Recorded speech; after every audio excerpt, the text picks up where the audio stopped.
اور جناب علی بن ابی طالب رضی اللہ عنہ اور امیر معاویہ رضی اللہ عنہ ارضاہ ان کے درمیان جو جنگ ہوئی، اس جنگ کے تعلق سے خاموشی اختیار کرنا یہ بھی ہمارے عقیدے کا حصہ ہونا چاہیے۔ ان جو صحابہ کے مشاجرات، تنازعات یا حروب، ان میں یکسر خاموشی اختیار کرنا۔ اسی طرح عائشہ و طلحہ و زبیر، یہ تینوں بھاری بھرکم شخصیتیں آئی تھی مدینہ سے شام کی طرف، مصالحت کا کردار ادا کرنا اور مطالبہ کرنا کہ عثمان غنی رضی اللہ عنہ کا قصاص لیا جائے۔ تو جو بھی قصے ہوئے، جو بھی واقعات ہوئے، ہمارا کام الکف ہو، خاموشی اختیار، ٹھہر جانا، رک جانا۔ ومن کان معہم، اور جو بھی ان کے ساتھ شخصیات تھیں اس میں شریک تھی، خاموشی بہتر ہے۔ بلا تخاصم فیہم، آپ ان میں خصومت نہ کریں، بحث و تمحیص نہ کریں، مجادلات نہ کریں۔ وکل امرہم الی اللہ تبارک و تعالی، اور ان کے معاملوں کو اللہ کے سپرد کر دیں۔ کہ کتنی واضح بات صحابہ کے بارے۔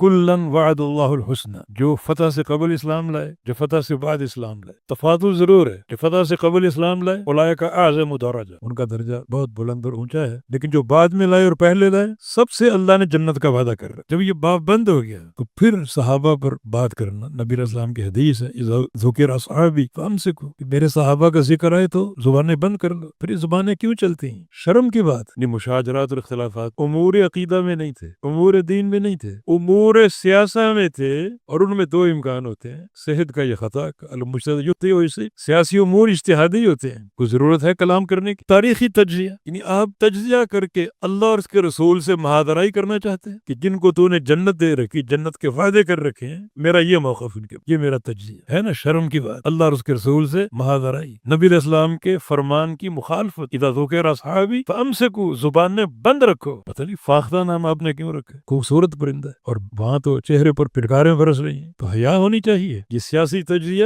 اللہ اور اس کے رسول سے مہادرائی ہے، تو اس لیے بڑی پتے کی بات ہے کہ کوئی خصومت نہ کرو۔ وکل امرہم الی اللہ تبارک و تعالی، ان کے معاملوں اللہ کے سپرد کر دو۔ جو امور واضح اور بیان ہے وہ بیان کرو۔ صحابہ کی شان، صحابہ کا مقام، ان کا درجہ، ان کا مرتبہ، سارے صحابہ جنتی، یہ بیان کرو۔ اور جہاں کوئی اجتہادی بات آتی ہے تو اللہ کے سپرد کرو۔ آپ اس میں اپنی رائے دے کر اللہ اور اس کے رسول خلاف نہ کھڑے ہوں اور ان سے مہادرائی اختیار نہ کریں۔